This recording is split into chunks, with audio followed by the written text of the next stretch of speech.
questions you may have in the Q&A portion of the Zoom.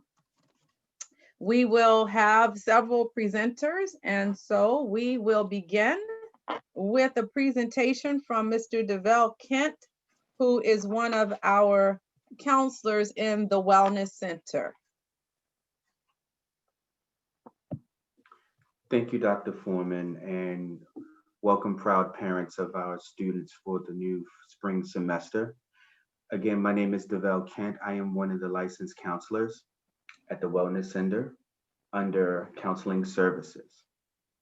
And could you present, thank you. So the Wellness Center at PGCC consists of Student Health and Wellness, Counseling Services, the Violence Prevention Center, and Pgcc Cares. Student Health and Wellness has registered nurses on staff to provide treatment of minor illnesses and minor health injuries. They provide emergency first aid, vision screening, blood pressure monitoring, health counseling, and a host of other health-related services. So students who may be having any type of health concerns, issues, or questions definitely want to reach out to our nurses with the Student Health and Wellness branch. Counseling Services is where students consult with licensed clinical professional counselors regarding behavioral health concerns. PGCC Counseling Services provides workshops, trainings, psychoeducation, one-on-one counseling sessions, and group counseling sessions, if needed, to assist our students in their time of need. Counselors use short-term, solution-focused brief therapy for students who may be struggling with a range of different concerns such as trauma, anxiety, grief, loss, depression, relationship issues, self-esteem, suicidal concerns, just to name a few. Next is our Violence Prevention Center. The VPC was established to enhance the safety and justice of victims of sexual assault, intimate partner violence, and stalking on campus. This program involves our entire campus community and the larger community to increase victim safety and services, to hold predators accountable, and eliminate causes of violence against our student population. Some of the programs that the VPC entails are mandatory prevention and educational programs, community awareness programs and training, and peer health advocacy and educational services. And the VPC is also in coordination with the Community Response Team, which is also known as the CCRT. This team focuses on providing services to underserviced populations affected by violence. Lastly is Pgcc Cares. This is a community and Pgcc campus effort to respond to the critical needs of our students. We know that life can sometimes get in the way of our educational pursuits, so Pgcc Cares mobilizes the college's internal and external community to provide resources and solicit support to address the critical needs of our students. Some of these needs may be met with the maintenance of our on-site food pantry, clothes closet, emergency funds to address crisis situation, and collaborates with internal and external referral services for students as needed. Our last slide will provide you all with contact information for Student Health and Wellness, Counseling Services, and the Violence Prevention Center. Thank you very much. Thank you, Mr. Kent. Let's check and see if there's any questions for you here. And I do not see any. If there are any questions for the Wellness Center, please enter them in the Q&A and we will make sure that they are answered. Next, we have Mr. Peter Gallagher, who is the Associate Registrar for Policy and Operations. Mr. Gallagher. Hi, thanks, Dr. Foreman. I'm just going to take a few minutes to speak to everyone about the Ferpa Regulations, and especially with the audience of parents in mind.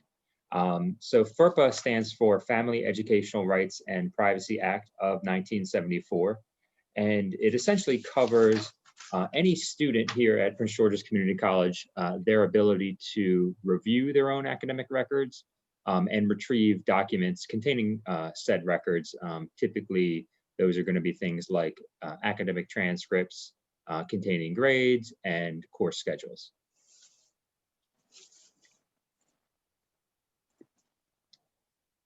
So again, to reiterate, FERPA does govern a student's ability to possess or access their educational records. And this applies to both K-12 and post-secondary education. Again, we're going to be referring to its overseeing students at a post-secondary institution, and any student, even those under the age of 18, are covered by FERPA once they begin their coursework here at PGCC.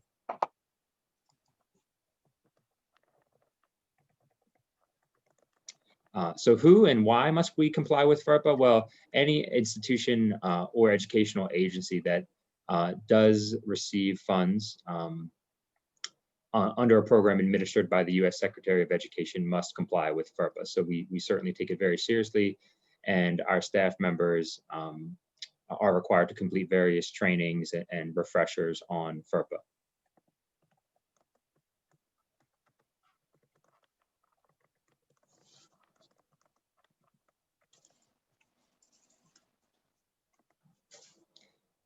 So what is defined by an educational record or something that is covered by FERPA?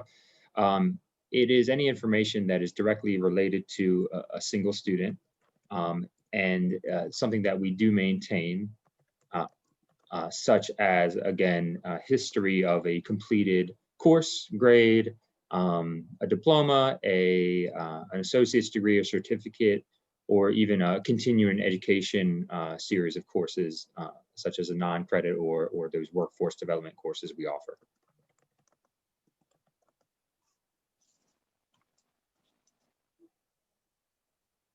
A few things that aren't covered by FERPA, since it is something that only relates to academic or educational records, would be employment records or medical records. Those are not owned by the college and therefore not covered by FERPA.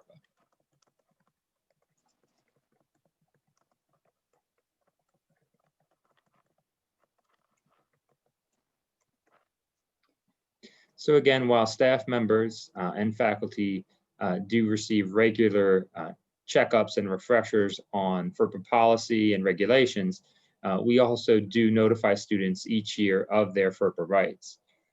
In addition, we have a lot of information available on our webpage regarding FERPA rights and a FERPA waiver, which I'll get into in a little bit.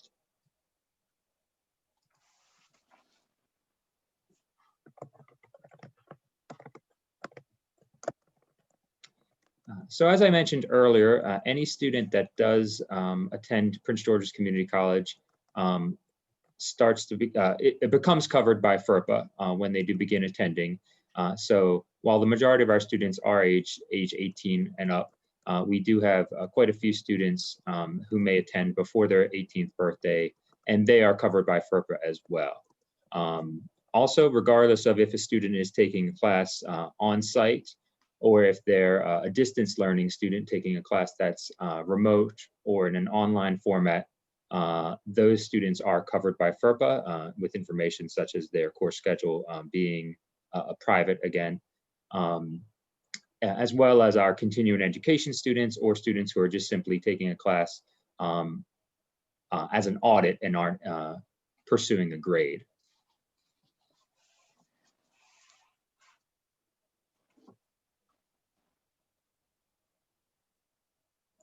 So in addition to education records such as grades, GPA, number of credits completed, students also have the right to limit disclosure of their PII or personally identifiable information.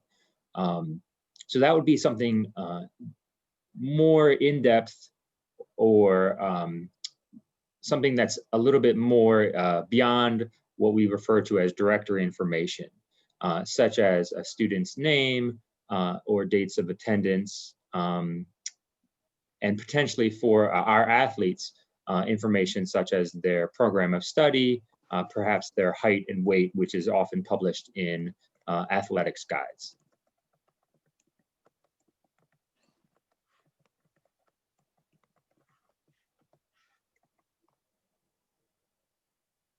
So PII, or personally identifiable information, again, we often teach children at a very young age to keep this private, or any documents, whether if it's electronic, to keep it secure, password protected, or if it's a physical document, to put it in the shredder.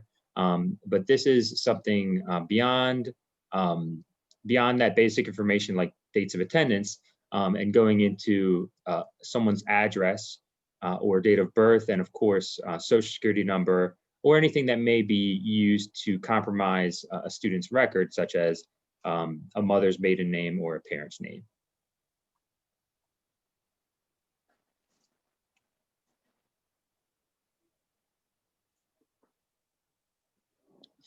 So going further with PII, we can also define it as information that would allow a reasonable person in the school community who does not have personal knowledge of the relevant circumstances to identify the student with reasonable certainty.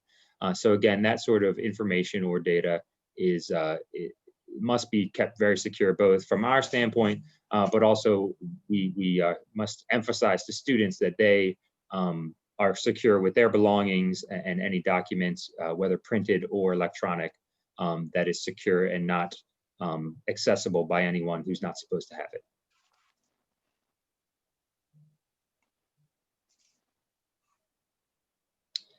So of course, parent access means that, or lack of access means that there is no inherent right for a parent to review a child's educational records once they attend Prince George's Community College.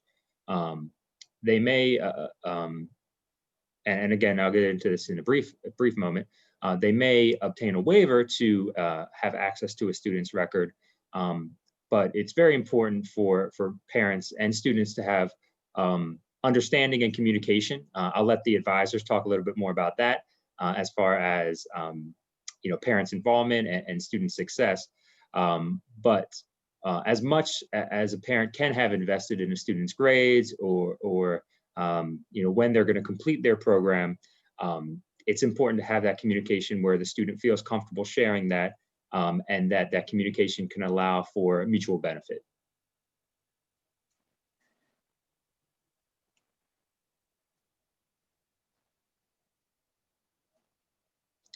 So again, parents can access a student record only if they've obtained a signed consent, or sometimes what we refer to as a FERPA waiver, from their child.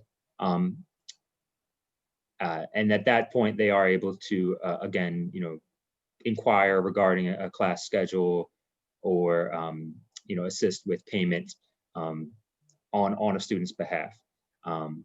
But to emphasize what I spoke about on the earlier slide, that kind of communication and transparency between both parties will lead to trust from a student standpoint and from the parents, and also will only benefit both parties as far as the student's success.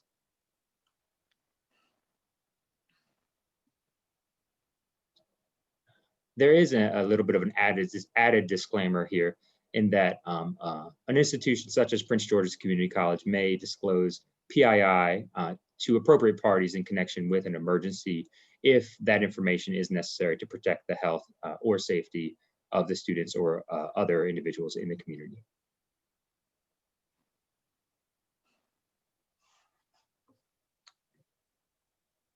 And so thank you very much, Peter. I do not see any questions in the Q&A section. If someone has a question for Mr. Gallagher, please feel free to enter it there. Peter, as always, thank you for sharing information about FERPA. All right. Thanks, Dr. Foreman, and thank you all for your time. Next, we have Ms. Wanda Rounds from the Student Financial Aid Office. She's the Director of Compliance, and she's going to share some financial aid tips with us. Wanda? Yes, thank you. So again, my name is Wanda Rounds, and I'd like to welcome you to Prince George's Community College again, and I bring you greetings from the Student Financial Aid Office. Today, I'd just like to highlight some key tips and information that will help you as you maneuver through the financial aid process. So let's start by talking about the tuition and fees. Tuition and fees is the price that you pay for taking classes. The example that we're giving you on the screen shows you a student that lives in Prince George's Community County and is taking 12 credits as a full-time student. The tuition is $107 per credit hour, and each student has a registration fee and an instructional service fee. Now, this amount can change depending on the number of credits that you are taking, and if you live in county or out of state. Next.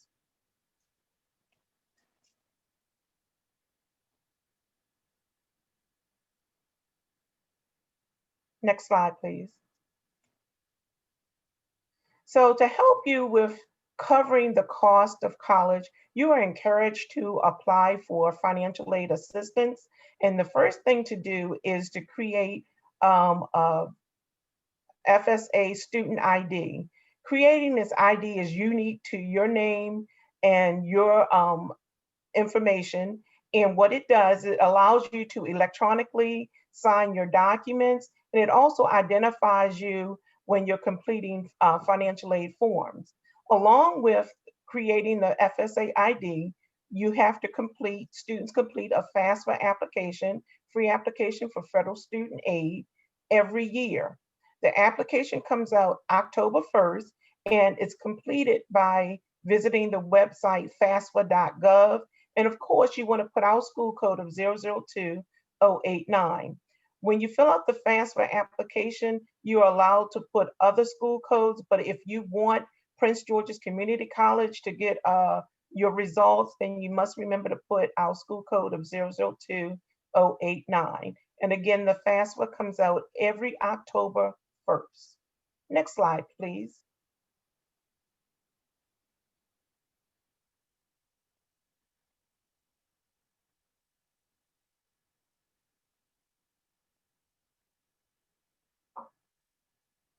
So after you've applied for financial aid, you've created your Fsa ID, you completed the FAFSA application, what does the student do next? So the student should always log into their OurLink account to view any documents that the financial aid office is requesting from you.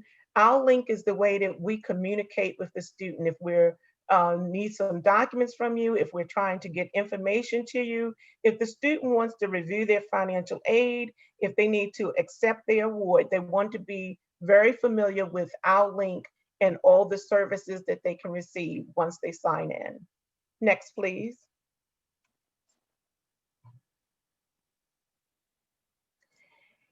If the student needs to send documents to the financial aid office, we will receive your documents at finaid@pgcc.edu. Always remember to put your name on your documents and your student ID number when you send information in to us. That way we are sure that your documents are put in your file and we can respond to you with ease. Next. So satisfactory academic progress, which is very important. When you receive aid from the federal government, there is an expectation that you're going to complete what you start. So under our SAP process, the satisfactory academic progress, students are required to complete 67% of what they attempted. And they are required to maintain a cumulative GPA of 2.0.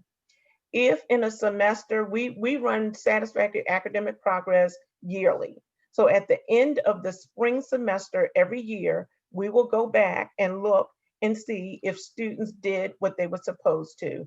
If you did not complete 67%, for some reason you had to drop classes, you could wind up being on financial aid suspension, or if you're not maintaining a 2.0 GPA, and the best way to do that is if you're earning at least a C grade or better in every course, will ensure that you're meeting that 2.0 GPA.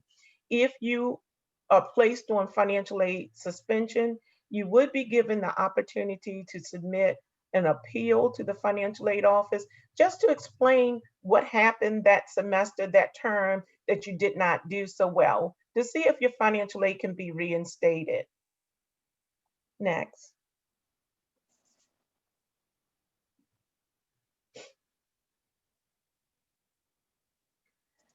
So the financial aid office, we would like you to know that we are here to help you.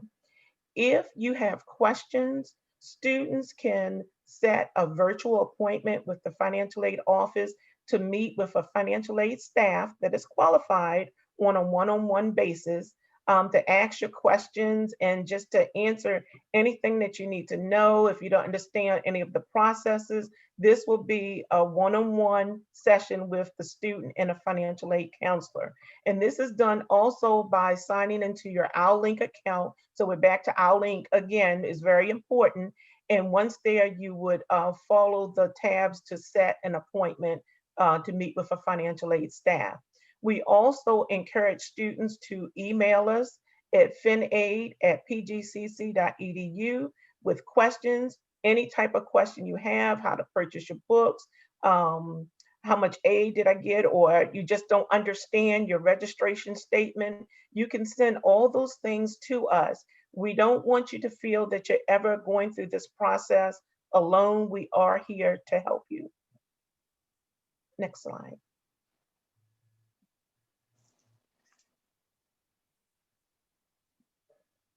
So in the financial aid office, you can reach us Monday through Thursdays, 8:30 to 8 o'clock.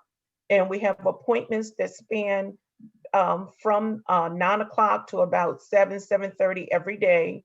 And Fridays, you can reach us from 12 to 5. You can email us your questions at finaid.pgcc.edu at any time.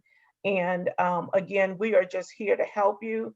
We are happy that you've chose us to start the semester, and we look forward to servicing you in the financial aid office.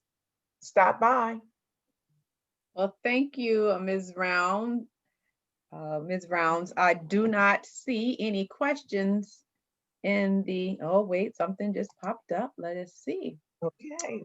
All right, so here we are. Good evening. I am a 9th grader, and it is my first year in high school, and I registered for a class at Pgcc. I applied for financial aid and do not know the status of my award. My mother paid for my class. How do I know if I'm eligible for any award, and or who or what number can we contact for clarification? Thank you. So through the financial aid office, I heard you say that you are a 9th grader. So financial aid through the Department of Education, first, to be eligible to receive any type of aid, you have to have graduated from high school. So it doesn't prevent you from filling out the FAFSA application, but because you have not met that eligibility rule, you would not receive the federal Pell Grant or federal loans through the Department of Education. Well, thank you for that response. Are there any other questions? I do not see any. So thank you again for sharing, and the contact information is there. So if you need it, jot that down. And our next presenter is Ms. Lundy Carter. She is going to speak to you about supporting student academic success. And we all know that we want our students to be successful.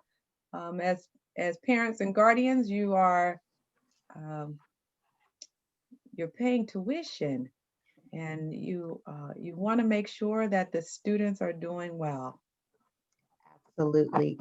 Good afternoon, everyone. As mentioned by Dr. Foreman, my name is Lundy Carter. I am one of the academic advisors in our vocational and support services. And so here I am today to present information regarding student success. Next slide, please. All right, so what is the college's role in helping your student envision success? First, and most importantly, you want to make sure that your student understands that they can connect with an academic and career advisor, as well as students meeting with a career and academic, let me go back over that, please. Meeting with students, an advisor to meet with students to discuss career and academic plans.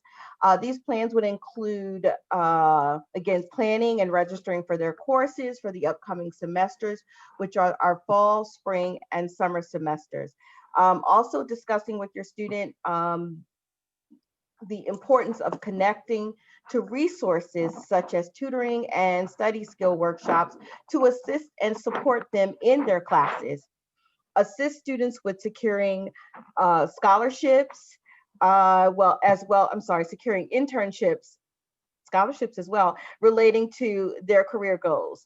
And then make sure that they're understanding that there are assessments that are career assessments here, as well as having an opportunity to have resumes reviewed. Next slide, please.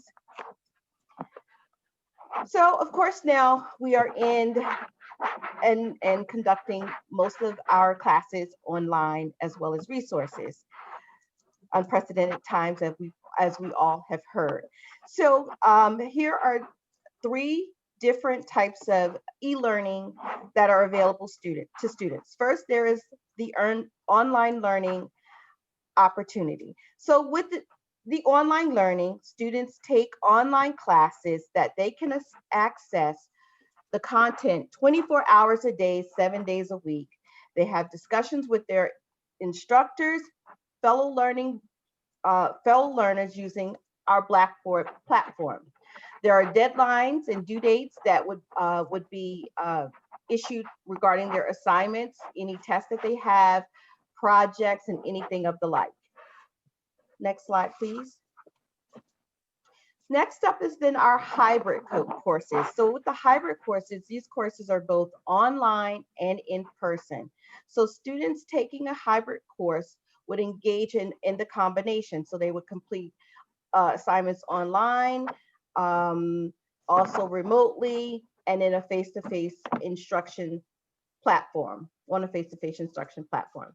Students will complete their work assignments, any discussions that they may have, research, and their projects online at a flexible pace with the benefit of some scheduled face-to-face classes, class time with their professors and fellow students. At this time, our hybrid courses are pending, and so students will be notified if they are enrolled in a hybrid course, if they are needing to have a in-person class. Next slide, please. So the next opportunity is then our remote learning. So in the remote learning, it's the learning in real time. So students have an opportunity to take a remote class where they would meet online via our Blackboard collaboration multi-web conference platform at scheduled times. They would also have deadline due dates for their assignments.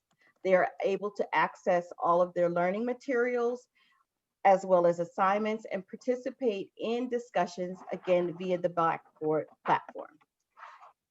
Next slide, please. So we'll take a look at some expectations. So for high school, here are the high school expectations. Students are aware that they are to attend classes at least 30+ hours a week. They know that their classes are monitored, and if they are arriving late, they may get to start their assignments when they enter class. Instruction is often lectures. They have learning activities, games, and group work. There are also guidance. So teachers will provide some guidance in class. They'll tell students what they need to do and when assignments are due, as well as reminders of those assignments. Next slide. So students often have a difficult time when they are now transitioning to college. The expectations here at college or in college are that, students spend at least 12 to 15 hours a week working in class. Class attendance is taken through the discussion board, their responses to the discussion boards.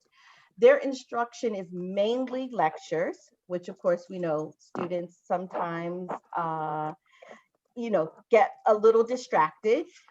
And then the guidance. So professors they welcome students to meet with them during office hours. Students should make sure that they are reading their syllabus and taking down and making notes of any information related to their class and their assignments. And that would include due dates for assignments that need to be turned in, when a project is due, or any quizzes or tests that students may take. So it is important that they are relying on that syllabus in their courses. And again, making sure that they are meeting with their professors during their office hours for additional support in the class. Next slide, please. So again, we're here at another high school expectation. What do you, or when do you attend? Students go to class, as we know, each day. Assignments are basically checked by their teachers, and that means all assignments. Anything that they have incomplete, sometimes they do have the opportunity to complete those assignments and turn them in later. With graduation, students are not responsible for students, yes, are not responsible for knowing what it takes to graduate. That is always explained to a student. And then when it comes to their coursework, once again, students are told what is needed to learn and when they need to complete any readings or any work to be submitted in their courses. Next slide, please. However, the college expectation, of course, once again, is different. When do you attend? Students may have hours in between classes or they are able to attend classes virtually. Once again, that syllabus is going to be most important. Reviewing their class schedule is most important, so they need to, they're aware of any breaks between their classes. Also, as another little strategy, students should have a planner so they can plan out what their semester looks like as far as courses are concerned. Assignments, professors may or may not check work before grading it. They do not remind students when work is incomplete or when work is due. For graduation, students are going to be responsible for knowing what is required in order to graduate. And last is the coursework. It's up to the student to read and understand work and lectures. And again, if students do not, they have an opportunity to meet with their professors. Next slide, please. So here are some tips for parents of your new college student. One, you want to make sure you're knowledgeable about the campus resources. Two, you would want to be a coach rather than trying to solve your students' problems, kind of leaving it up to them to do that on their own. Next, you want to make sure that you're discussing with your student their goals and expectations and laying that out. You want to also encourage self-management.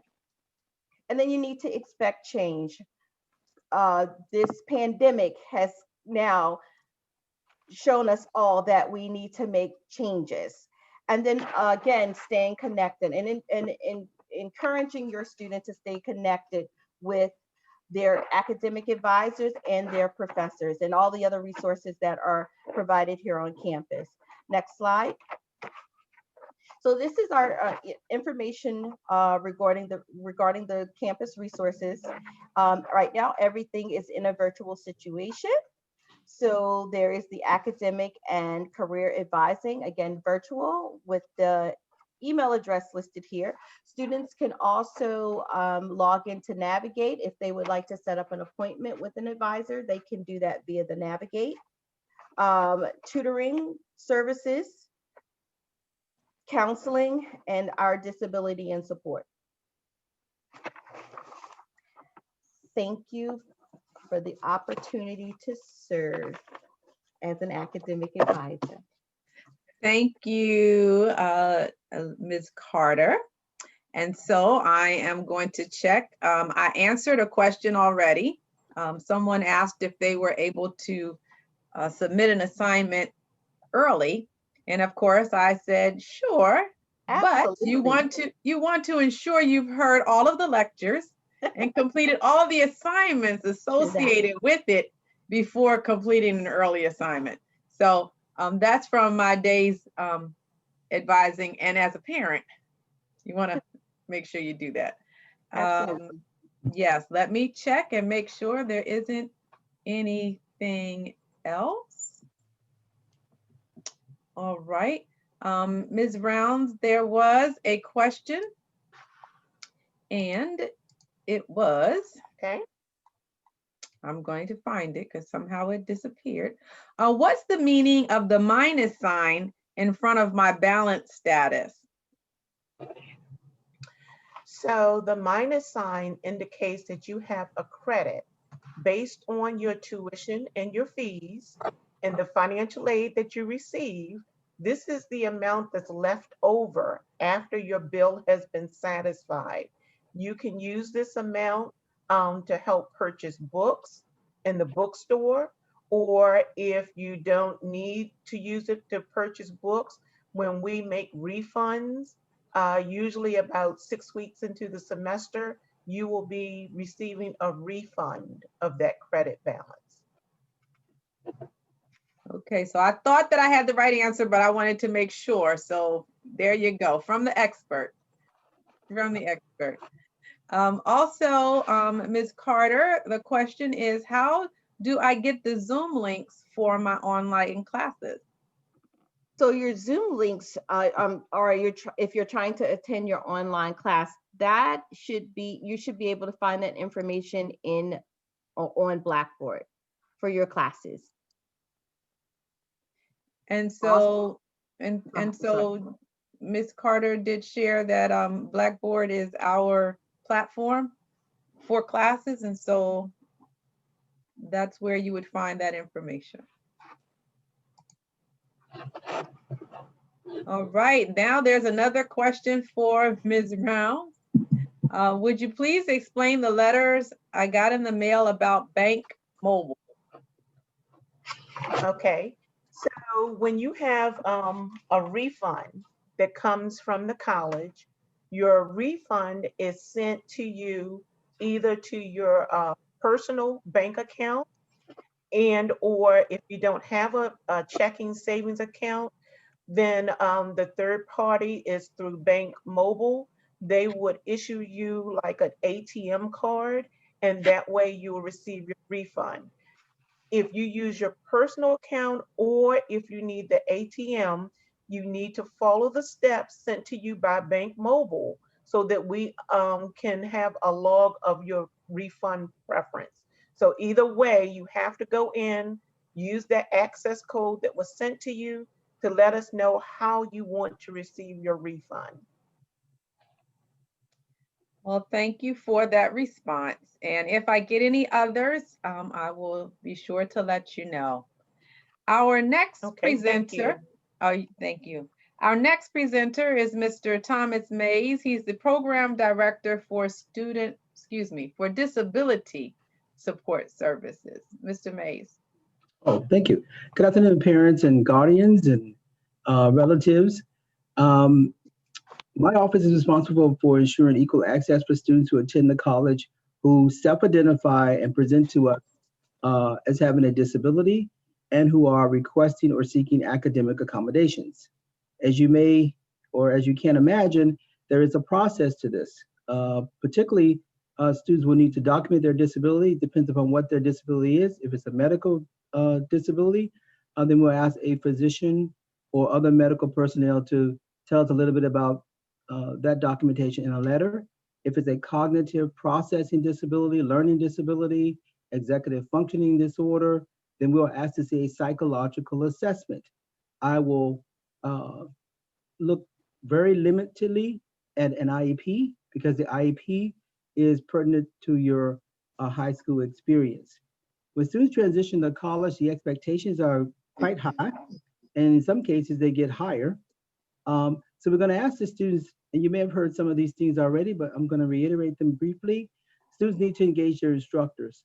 The instructor is responsible for outlining the course requirements, the expectations for the course, when you're going to receive testing, or when the student is going to receive testing, and they're also responsible for grading. All of us, although we provide support services to students, we do not give the grade. So we'll ask that the students consult professors and monitor their class standing. Understanding the syllabus is key. The syllabus is a contract between the student and the professor. If the syllabus says there are no makeup exams, there are no makeup exams. It doesn't matter what the student disability is. If it's listed on that syllabus that there are no makeups, or I'm going to penalize students for accepting late work, then the contract is driven between the student. The syllabus is a contract between the student and the faculty member. For those students who are transitioning with disabilities, self-advocacy is a key piece to being successful at the college, even more so now that we're in a virtual environment. So students will have to email their professors, check their own student emails frequently, and respond accordingly. Extended time on tests and quizzes, some possible accommodations for students. I think 90% of the students that I see will ask for extended time on exams. This is something that once it's approved on your student faculty accommodation form, students will give this form to their instructors, and they ought to have a discussion with each individual faculty member about the accommodation that he or she is requesting. Some students may ask for note-taking support. We don't, because we're in a virtual environment, we're no longer using the testing center. However, if students were on campus, they could ask to take their test in the testing center. But because we are virtual and remote, students will be able to do their exams via the computer. Some students will, as a part of Blackboard, the lectures will be recorded and students can listen to their lectures again at a later time. Next slide. Can you click 3 times for me? Thank you. There are reasons based on the Americans with Disabilities Act when an accommodation will not be provided at the college.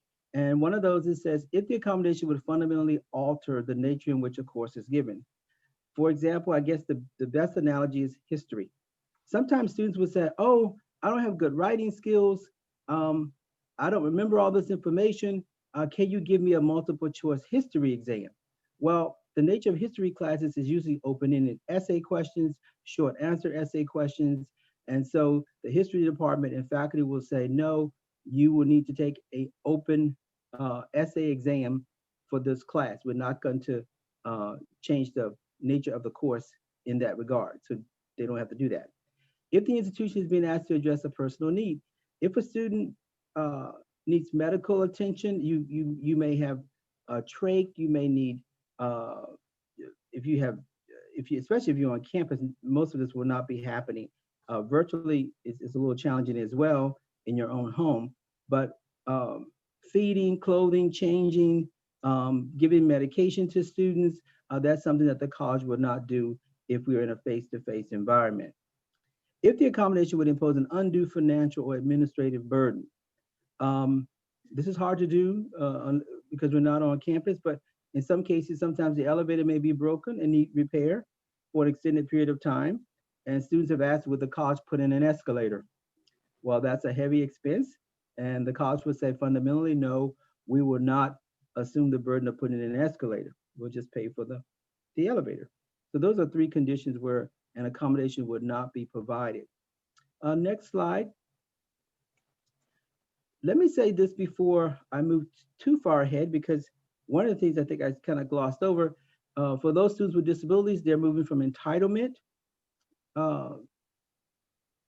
services, where in K through 12, you receive mandatory accommodations, whereas in college, You will not receive mandatory accommodations. You will document your disability, have an intake, and you then become eligible for services. So let me be pretty straightforward here and just let people know that your son or daughter will not receive all the intensive supports that they received in high school.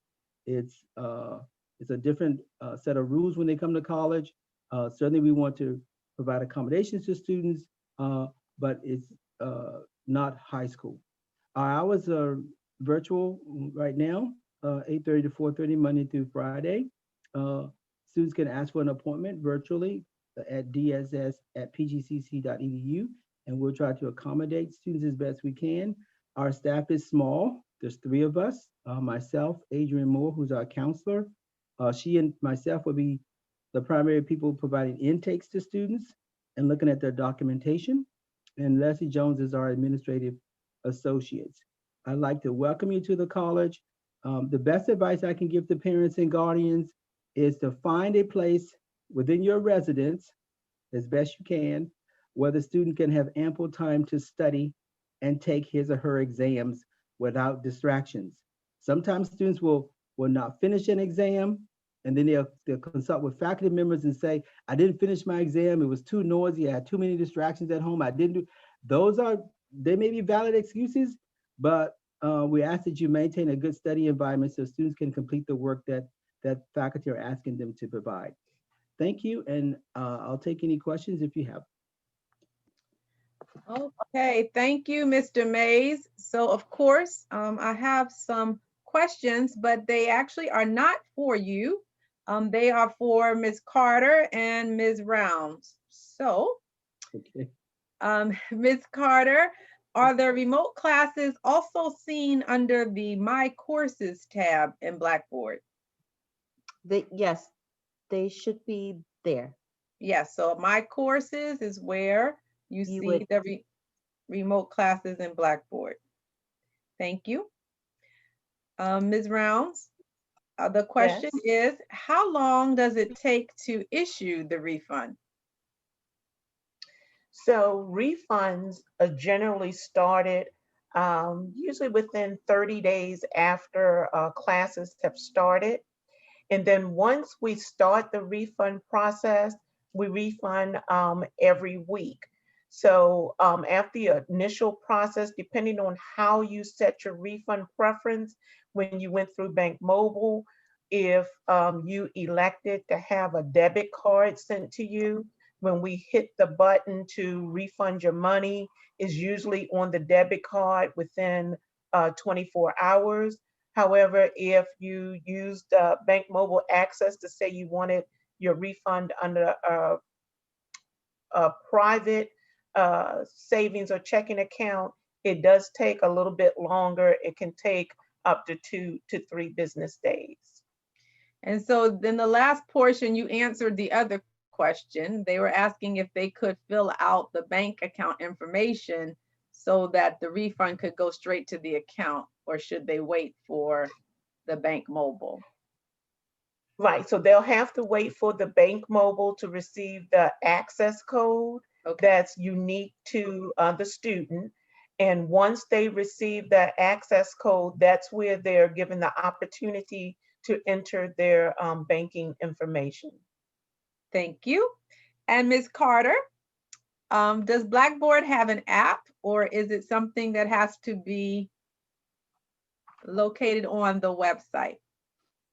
Blackboard has an app, but it's probably more than likely best that you kind of access it from the website. Sometimes when you're utilizing these apps, you don't have the full functionality of being able to access materials in your online course. So I would advise just making sure that you're using it on some type of device other than using an app.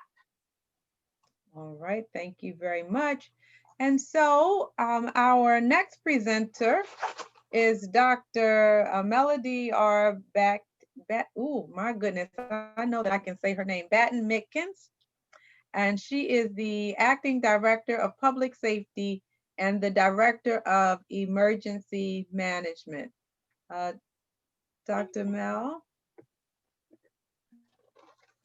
Welcome, welcome, and greetings to everyone that's joined us today. And we are so happy to have more family members join our education community.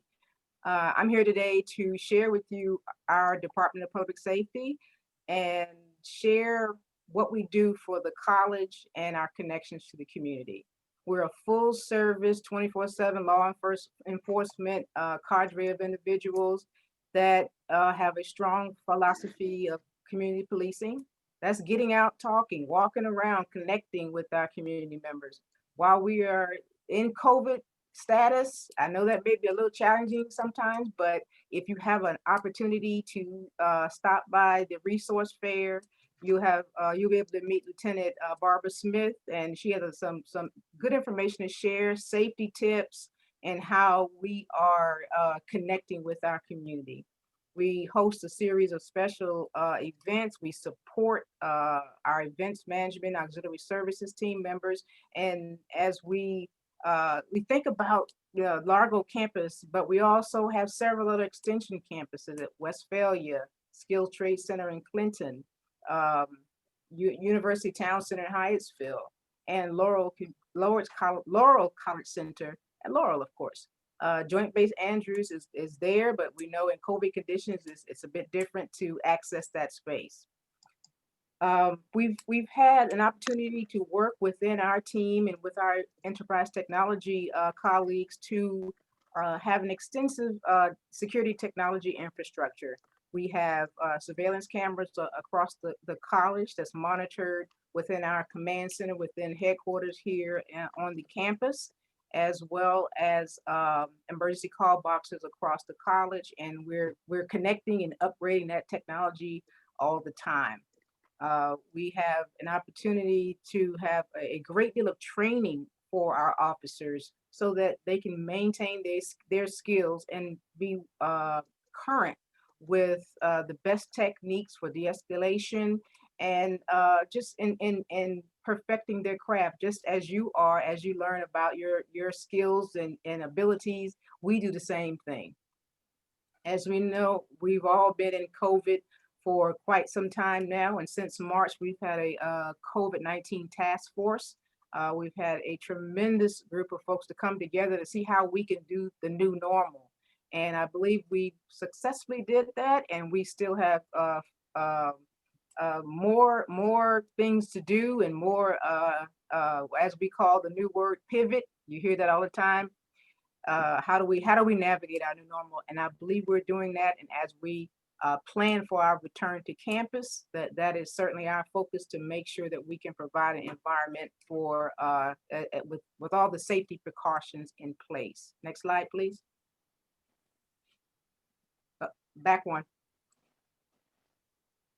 Thank you. With regard to, you see the physical aspect of our operation, but behind the scenes, we have a series of operations plans so that we can respond in what I call control chaos and have structure to ensure we know who's on first, who's on second. And we are working to ensure that we have building specific emergency operations plans. So that gives us a chance to build out a building emergency monitors program that we hope to do as we plan to come back to campus. We also have a very complex fire safety system, and it meets code. We perform our annual checks, our fire extinguisher checks, and where there's deficiencies, as in any organization, you deal with it head on. And we have great partners that we are working with across the region. With regard to continuity operations planning, everyone has to have a contingency plan. How do we do this if we can't do this? Same thing you would have at home. Have a communications plan with your family. Same thing we have here.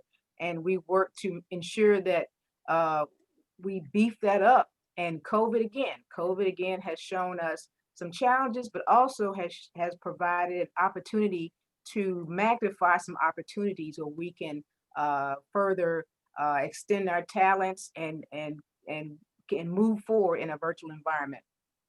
As I said before, we continue to have an inclusive outreach program. our colleagues in student affairs keep us engaged. And when it comes a bit more serious and caring, we have a wonderful and I mean, probably the best relationship across the college with our wellness center and in connecting ways that we can support our students when they're challenged. And we continue to build that relationship.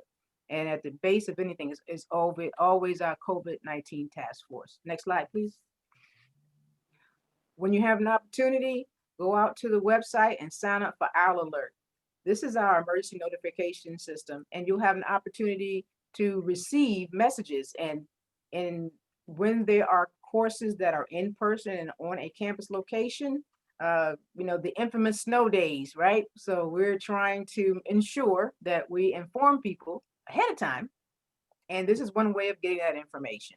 Any cancellations of that nature, campus emergencies, we try to give you the owl alert, which will come up on your phone or wherever whatever email address you put in, and you can be informed of what's happening. There will be brief messages, but take the time to think about what's happening with that message, and then perhaps go out to our website.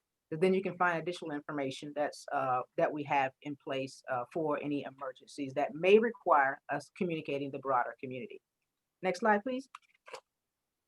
We always talk about COVID-19, but we have strong guiding principles in what we are working to do for the safety and health of our community, and how we have to, what we say, pivot, adapt to the environment. COVID is fluid, and we all have gone to CVS, Target. We go to the Safeway, the door that we normally go in. It's closed now. Well, then you got to find the other door to go in. It is our new normal, and I believe overall we're navigating it well. But there are times when we just have to make sure and double check with our neighbors, with our colleagues, with our family members, to ensure that we communicate different things, communicate how we operate. And that's what we're working to do and continually do here on campus as we prepare for return for on-site work and on-site instruction.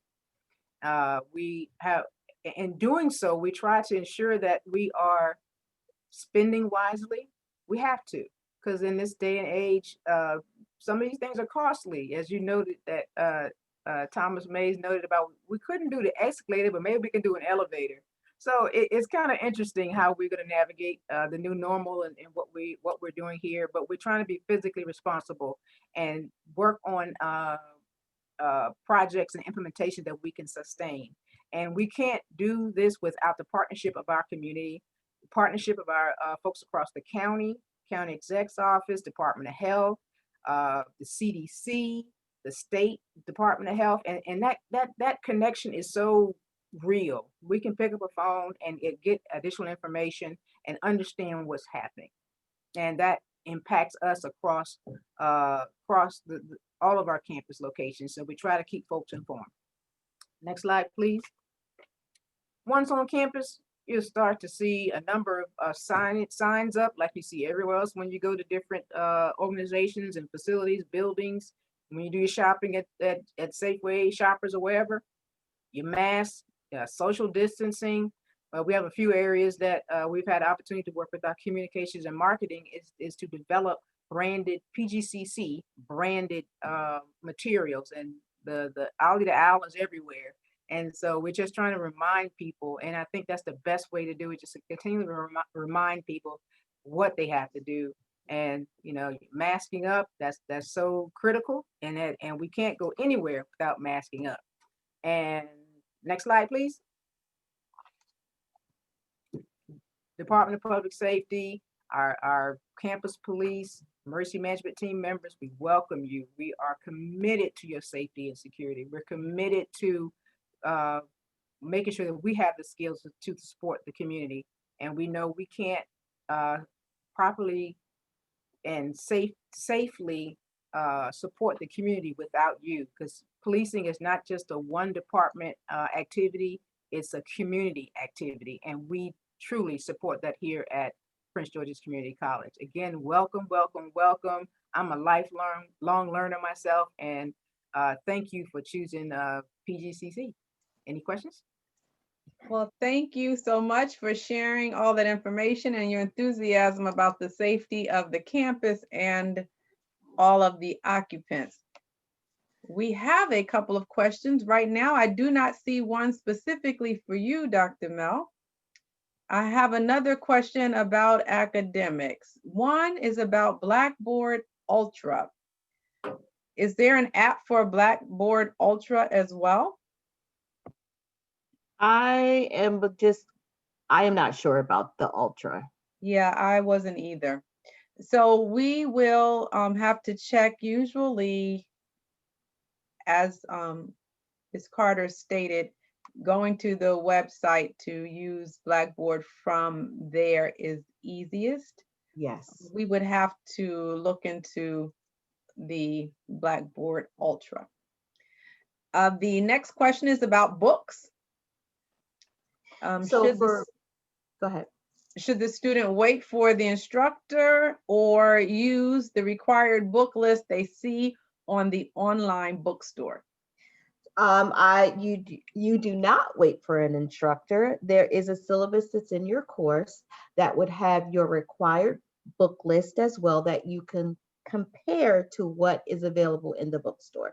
But remember that syllabus, that's that contract. It's a contract, and I heard this mentioned. It's a contract between you and your professor for what is going to be done within the classroom or in your course. In your course. And so a couple of takeaways. Everyone had an email address where you could reach them or you could reach a service. I would strongly encourage you to do that. Even in this remote world, we are very receptive to communication. So it's very important that you use what is provided.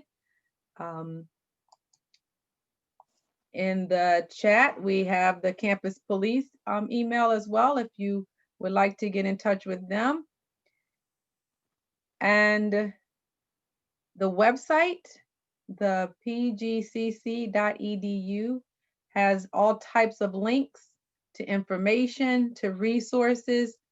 So I would recommend that if there's something that you want to follow up on, that you use that as a resource as well. I'm going to check one more time in question and answer. When logging into Blackboard, what is the username and password we are supposed to use?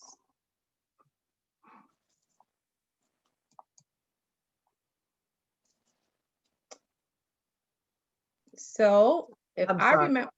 Go ahead. I was trying to get off mute. Go ahead. No, you go ahead. My information might be old. You go ahead. No, yours may not be old. That is the username and password is the password that you created when you accessed your OWL link. So it is the password that you would use to access. It's a like one access password. So it should be able to allow you to access all of the platforms that you need. Is that correct? That is correct. That is correct. Very good. And so as we wind down our time, I would just like to thank all of the presenters for just being. Excuse me, pardon me. I'm sorry, Sure. Dr. Dean Foreman. There is an update about the Blackboard app. So Sure. from what I understand, there is no app for Blackboard. Okay. Okay. Thank you. Thank you. So for everyone that has joined us this afternoon, I hope that the information was helpful. To the presenters, thank you for being a part of this afternoon. I appreciate each and every one of you for the work that you do on behalf of Prince George's Community College, on behalf of our students, and for making me facilitate an easy session because you all know stuff.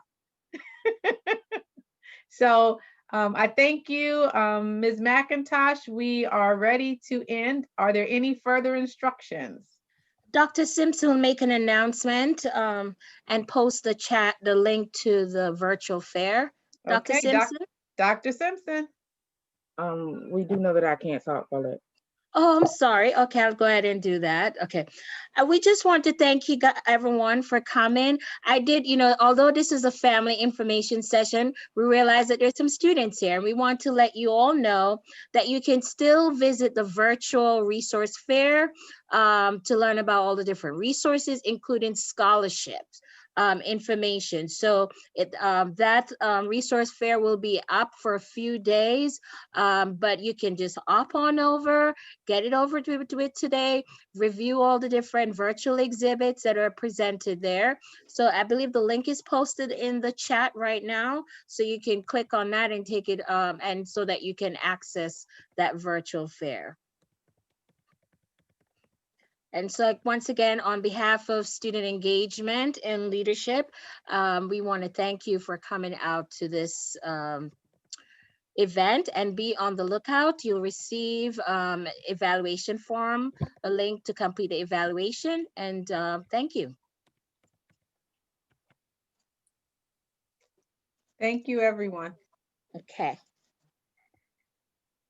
Thank you.